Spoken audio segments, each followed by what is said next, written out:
कहानी शुरू होती है सन 2079 में, जहां पर स्नो नाम के एक CIA एजेंट को अपने सीनियर फ्रैंक के मर्डर के जुर्म में अरेस्ट किया गया होता है। और फ्रैंक के पास सबूत था उस एजेंट के खिलाफ जो कि अमेरिका के स्पेस प्रोग्राम की सीक्रेट्स बाहर बेच रहा था। उस एजेंट के खिलाफ सभी सबूत एक ब्रीफकेस में थे जो कि फ्रैंक ने मरने से पहले स्नो को हैंडओवर कर दिए थे, और स्नो ने अरेस्ट होने से पहले वो ब्रीफकेस अपने साथी मेस के पास पहुंचा दिया था। एजेंट स्नो पे मर्डर और देशद्रोह का अंजाम लगता है और उसे MS-1 पर 30 साल के लिए भेजने की सज़ा सुनाई जाती है। MS-1 स्पेस में बनाई गई एक मैक्सिमम सिक्योरिटी जेल है जहां पर हाई प्रोफाइल क्रिमिनल्स को रखा जाता है। वहीं दूसरी तरफ प्रेसिडेंट की बेटी एमिली MS-1 पर पहुंचती है ये इन्वेस्टिगेट करने के लिए कि वहां पर रखे जाने से क्रिमिनल्स को कोई मेंटल प्रॉब्लम तो नहीं हो रही। वहां के वार्डन एमिली का इंटरव्यू एक हाइडल नाम के क्रिमिनल से कराते हैं जो कि एक साइकोपैथ होता है। अनफॉर्चुनेटली हाइडल वहां से सिक्योरिटी गार्ड की गन छीन के भागने में कामयाब हो जाता है और सारे प्रिजनर्स को खोल देता है, जिससे MS-1 में सभी क्रिमिनल्स खुले घूम रहे होते हैं। एमिली को पैर पे गोली लगती है और अब सारे स्टाफ को क्रिमिनल्स ने हॉस्टेज बना के रखा हुआ है। स्नो का साथी एजेंट शॉ जो कि मदद कर रहा होता है स्नो की मेस को ढूंढने में, वो प्रेसिडेंट और स्कॉट को कन्विंस करता है कि एमिली को MS-1 से बचाने के लिए हमें स्नो को भेज देना चाहिए।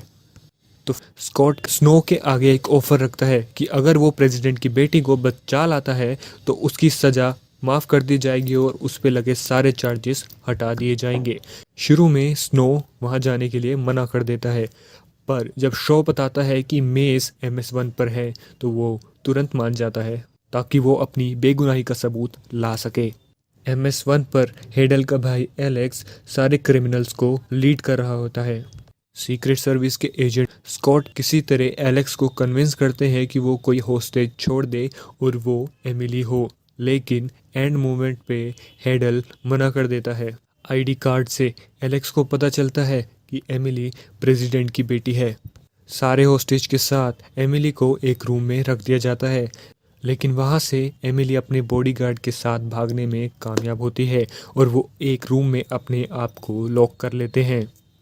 ज़्यादा समय नहीं बीतता और उन्हें रियलाइज़ होता है कि ऑक्सीजन लेवल तेज़ी से घट रहा है और इससे एमिली की जान को खतरा है।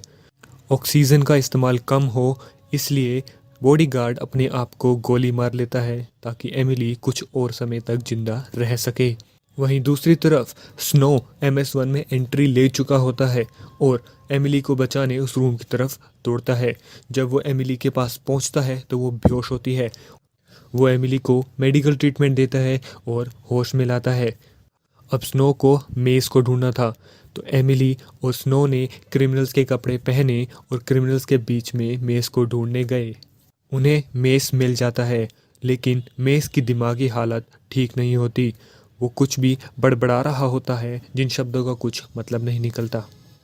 एमिली और स्नो मेस को लेकर एग्जिट पोर्ट्स तक जाने की कोशिश करते हैं, मगर MS-1 को कोई भी कंट्रोल नहीं कर रहा था, जिस वजह से उसने अपना ऑर्बिट छोड़ दिया और वो इंटरनेशनल स्पेस स्टेशन में जाकर टकरा गया।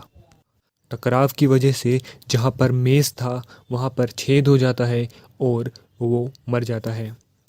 अब एमिली और स्नो एस्केप पोर्ट्स तक पहुँचते हैं और वहाँ जाके उन्हें पता चलता है कि वहाँ पर सिर्फ एक ही एस्केप पोड है।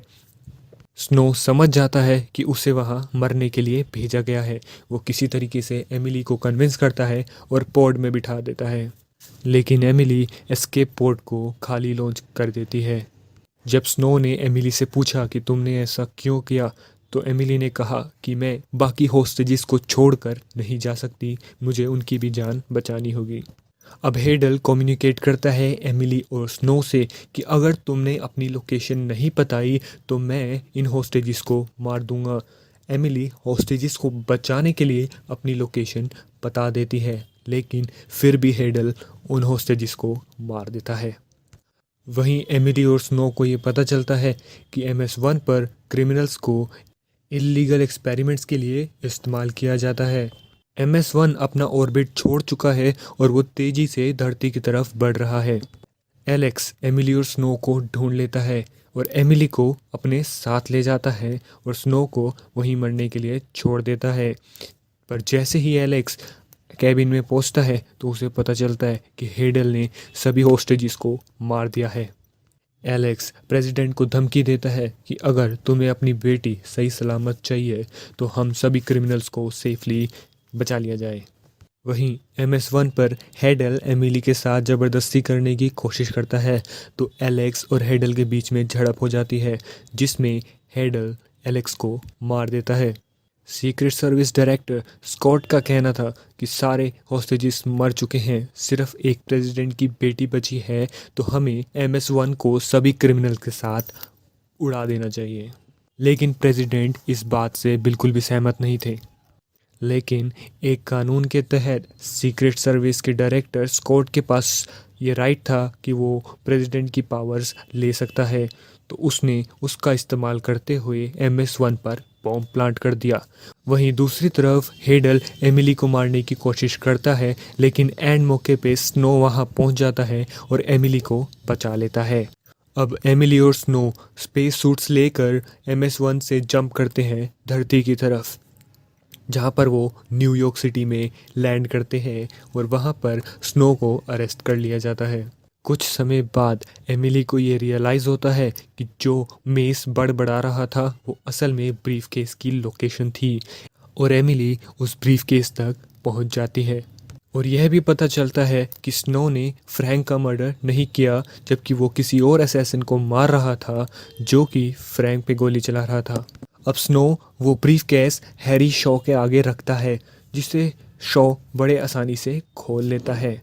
लेकिन हैरानी की बात यह थी कि स्नो ने शॉ को उस ब्रीफकेस का कॉम्बिनेशन तो बताया ही नहीं था, जिससे यह पता चला कि शॉ ही असली गद्दार है और उसे अरेस्ट कर लिया जाता है और स्नो को उसकी नौकरी वापस दे दी जाती है और साथ में वो लाइटर भी जो फ्रैंक ने मरने से पहले स्नो को दिया था।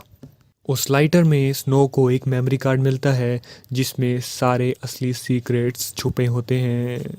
आपको इस मूवी की कहानी कैसी लगी हमें कमेंट करके ज़रूर बताएं। देखने के लिए धन्यवाद।